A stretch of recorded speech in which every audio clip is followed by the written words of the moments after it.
everyone, to Faith in the Real World. I'm Matthew Teedy. This is Pastor Mark Teedy, and with us is a special guest. My name is Brenda Froisland, and I'm the pastor at Bethel Lutheran in South Minneapolis. Yeah, Mark and I are sharing a mic because we only have two, unfortunately, but it's It works. okay. It works. Yeah. So today's topic, the open church and how the ELCA Lutheran Church has embraced the LGBTQ plus community. And Pastor Mark, why don't you lead us off? I would be glad to. When we back in, it was about 2009, the ELCA voted here in Minneapolis, right? Was Right.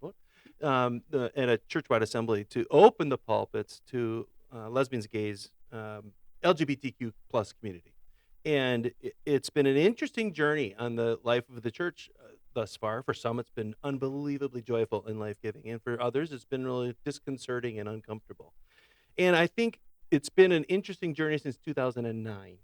Would you say that's a fair assessment, I think Brenda? that's a fair assessment. It might have been a little more interesting prior Yes. in order to get things changed, but it has also been interesting since. Yeah, so let's start with that. Tell us about the journey for you. What year were you ordained?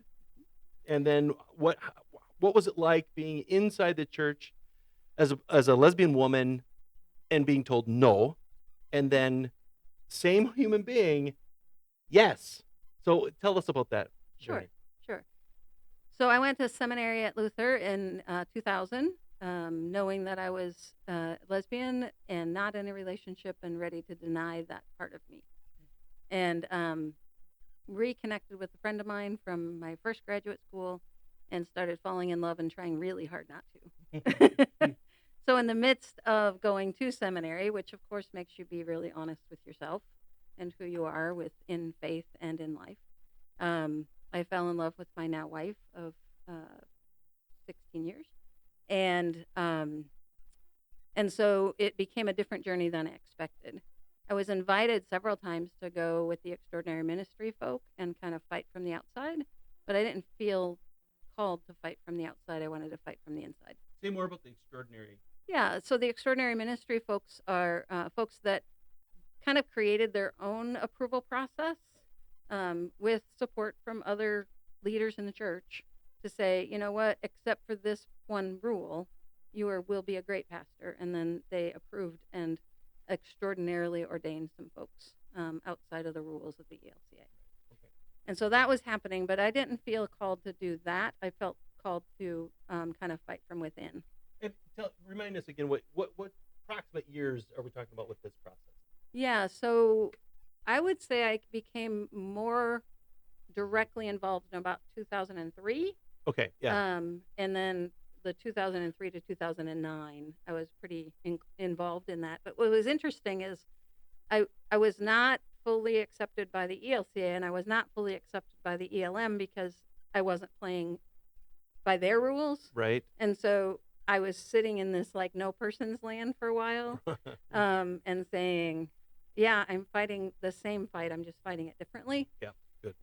But things going to the churchwide assembly in Chicago, Florida, both of them, I think, and then here in the cities to do some kind of peaceful protests and, hey, here's who we are and those kind of things was painful because I was not accepted by either one of those groups.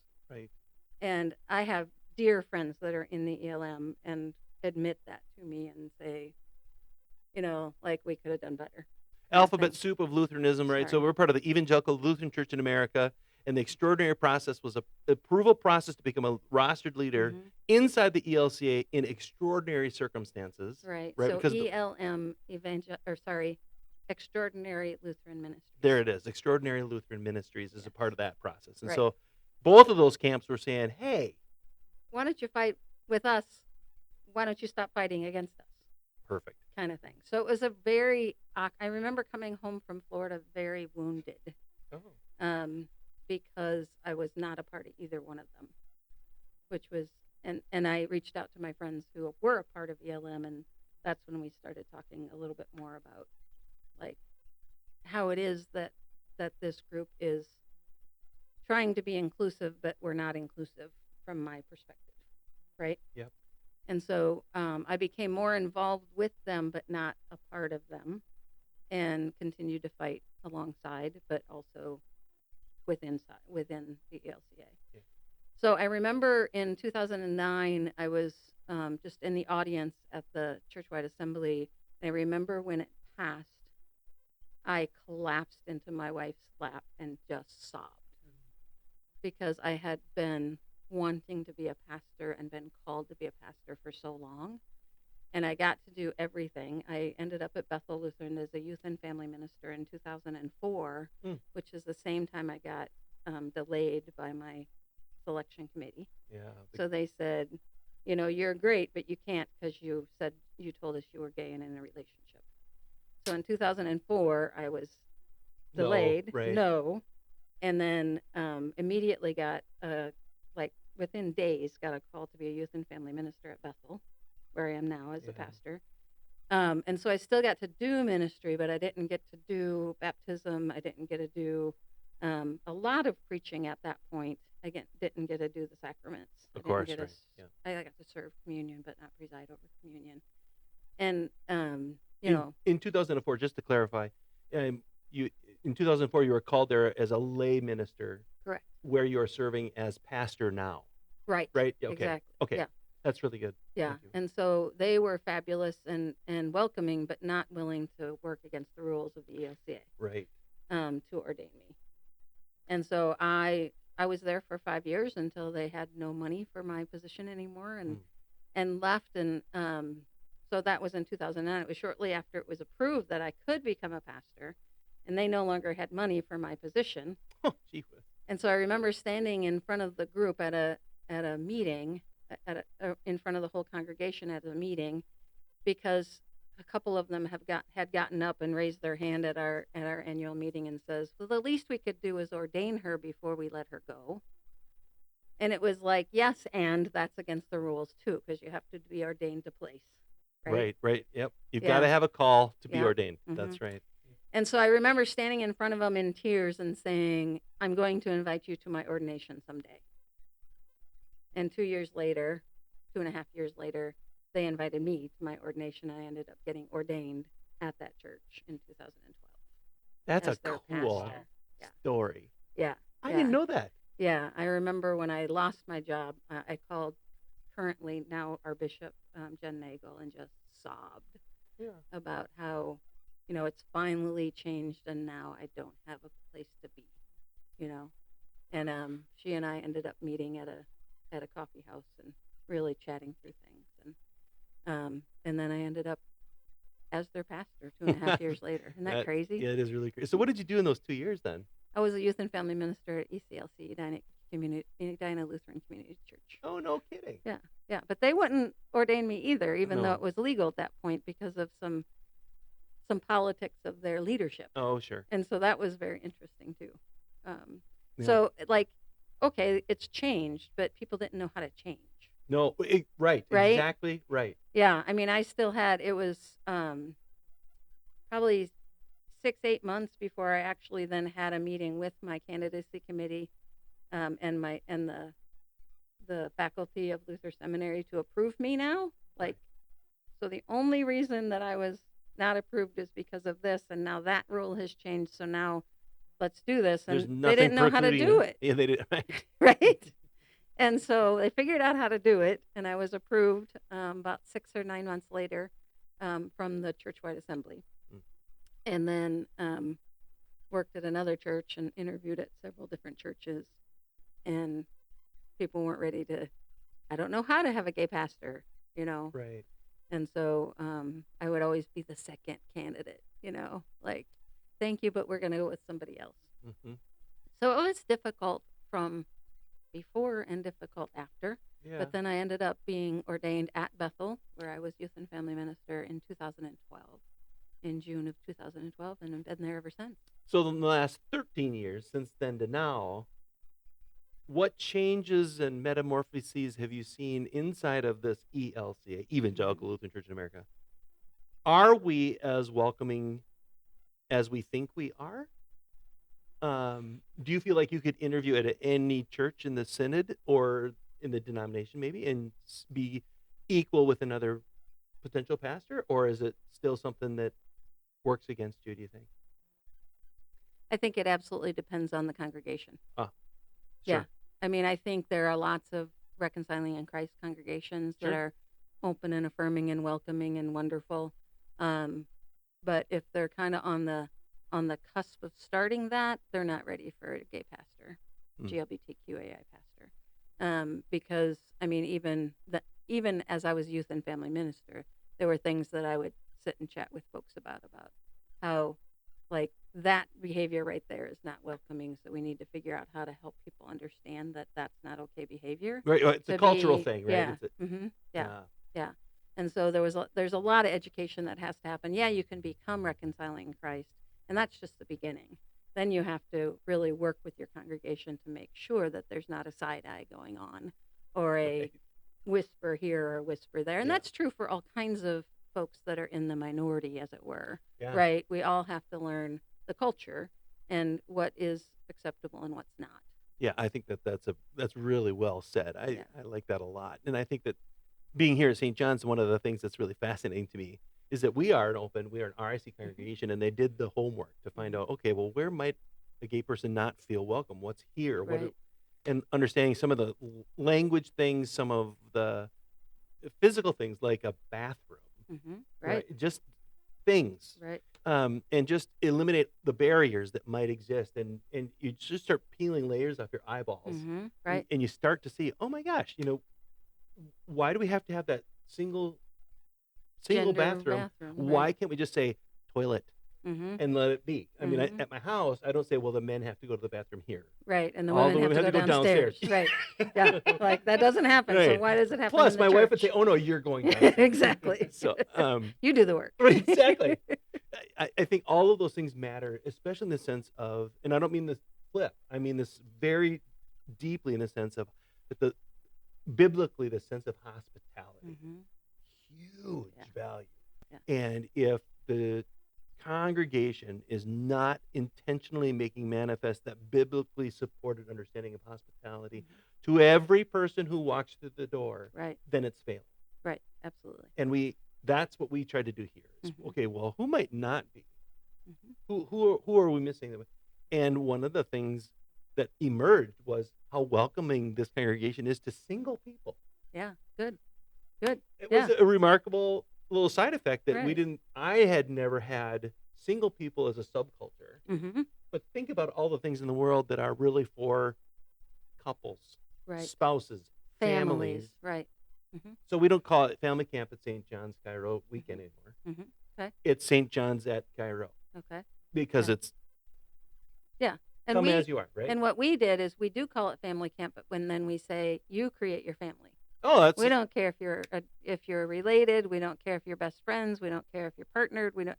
Just you tell us who your family is, nice. and like give people the voice too to say, well, this is my family this weekend. Yeah, that's really, really, really Yeah. good. And so we do call it family camp, but we're very clear about, Yeah.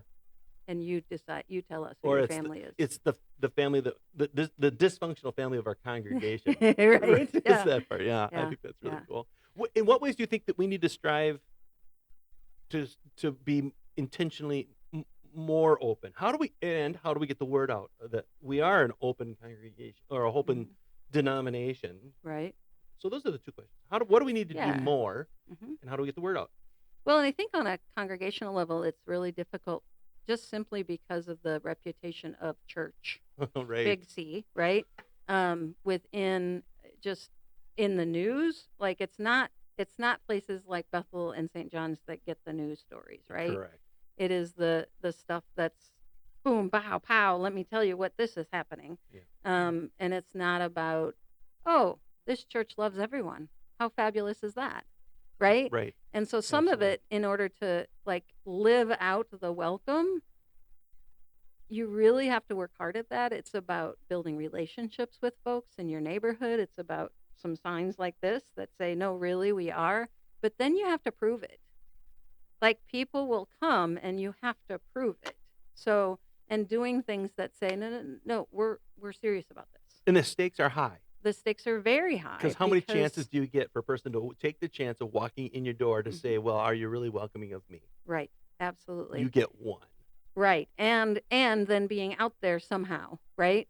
And so, for instance, I have a fairly decent reputation on Nextdoor of all places, That's right? fantastic. And I do Nextdoor. Yeah, please let me know how that works because I've been trying at it, and we only have like one person who favorites that page, and I think it's this guy. Yeah, right? Yeah, exactly. Yeah.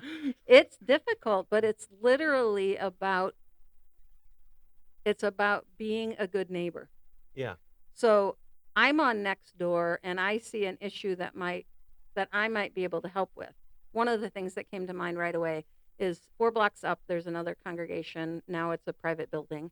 But there's a congregation and there were people complaining about that their sidewalks weren't shoveled in the snow. And I was like, well, that's odd. I bet I could figure out who's in charge of that building and figure that out. And so I called over there and I found out who I needed to refer the person to. And when I called, the person immediately was like, oh, that's not true.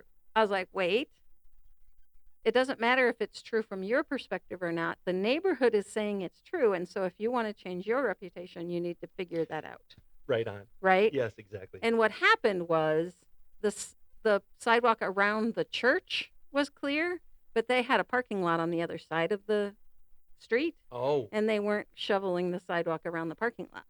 They had a blind spot. So and I was able to say, I talked to so and so about this, and they're going to be better with it. Please feel free to. And I had permission to give that person's name and phone number out, and say, please feel free to email this person, or I think it was the email, not the phone number.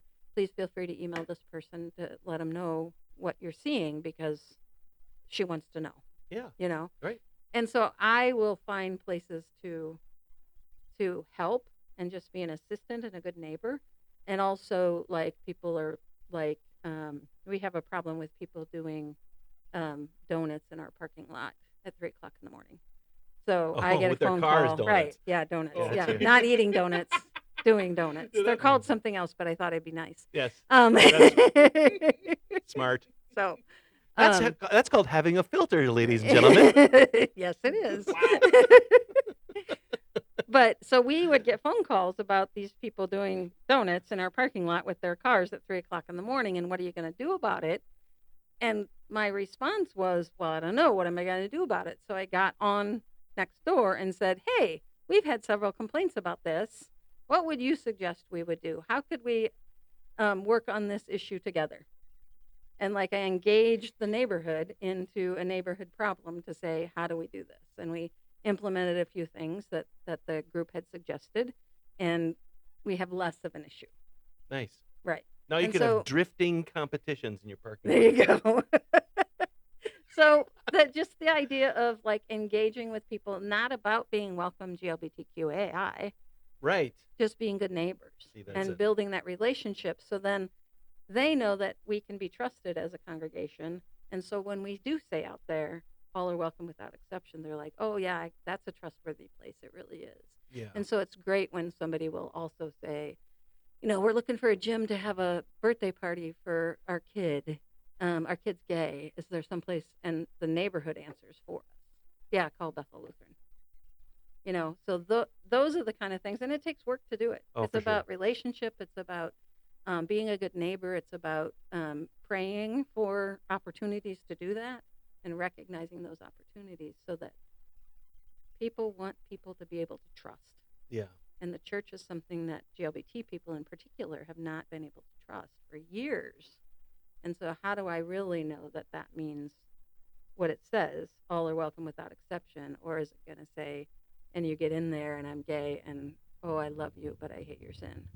Right. That's never going to happen, but it all happens are welcome. too much. Notice there's no asterisk on the sign. Right. Right. Yeah. There's no subclause. There's no little. Mm-hmm. We really mean what we say. Yeah.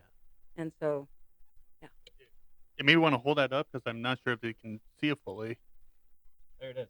Yep. Oh.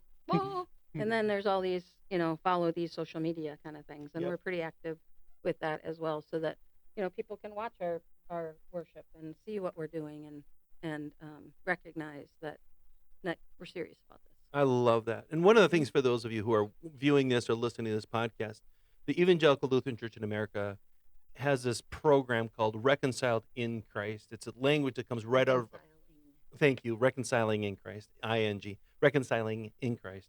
And what I love about that is it comes right out of our baptismal liturgy, that little phrase, where we are, as a little infant or as an adult, matters not, it's when we are being reconciled to God through the sacrament of baptism. And so they've taken that out as made it a verb, a gerund, the reconciling in Christ is the program that congregations go through in order to sort of take the blinders off on where might the culture of a congregation not be as welcoming or be, in fact, overtly unwelcoming to the LGBTQ plus community. And so there's a pretty strenuous process, I would say, of a very intentional process. And maybe. educational, yes. Yeah, there, good. Mhm.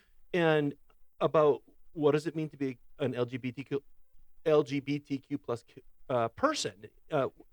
What are the things that they're dealing with? What are the cultural things that they constantly go against? What are the linguistic things that are troubling? Personal pronouns, things that are difficult to Right. navigate, and building the understanding of all of that. And so that these congregations have done the legwork so that when a person comes through and comes into the buildings, we've earned the little window sticker Mhm. that says, it's a little heart-shaped rainbow thing, and it says St. John's Lutheran Church or Bethel Lutheran Church, a reconciling in Christ congregation. Right. That is a badge that this is the congregation that's done the work, a lot of biblical study, a lot of intensive conversations amongst itself in order to A lot get of practice, like Right. practice and learn how to not side-eye somebody It's because true. they're different from you, That's right. or ask, well, what's your husband's name, or any of that kind of heteronormative kind of stuff. Right. Right. And one of the things, just a little anecdote about that. So we went through this process, and when we began, there were a lot of people going, "Oh, we can't just put the sticker up." No, you No, cannot. it's important to kind of do the steps, and it got us better at hospitality. All hospitality for We everyone. were better at it, and this congregation wanted to be hospitable. It's good at being providing hospitality, and we went through that process, and now we're even better at it. Right. And it's taken something that might have been an issue and it made it a non-issue. Right. So it's really kind of a neat thing, and that does not just go for St. John's and Bethel. It's anywhere you go on the marquee of the church or the office door or the front door. The Sometimes, name tags that say genders. Yeah. yeah, right. Yeah, You can see that. anything. Well, we don't have name tags at St. John's because I'm the only pastor, and we all know each other, which is terrible Well, because and it's a hospitality thing. it is, and part of it is, we don't seek out LGBTQAI No, folks to right. hire, but because we have a reputation of being good at this and we're trustworthy, we gain GLBTQAI folks. And so, like I would say a third of our staff are in the category, and we let them decide what their gender is and how they want to be addressed. Yeah, and St. John's kind of has been reaching out to the theater communities as well. And Right. as a theater person myself, there's lots of gay people in those communities. So Right. yeah, we had a Jewish-based company that came here, and then a company right now doing Henry V. And I don't know if there's gay people, but I'm pretty positive there are some. Certainly Yeah, possibilities, right. but this word's slowly getting out that St. John's is that way too. Right. Yeah. Yeah, and it is about the little things that you do, and you hope that somebody doesn't mess up, which is why we do the education in the first place.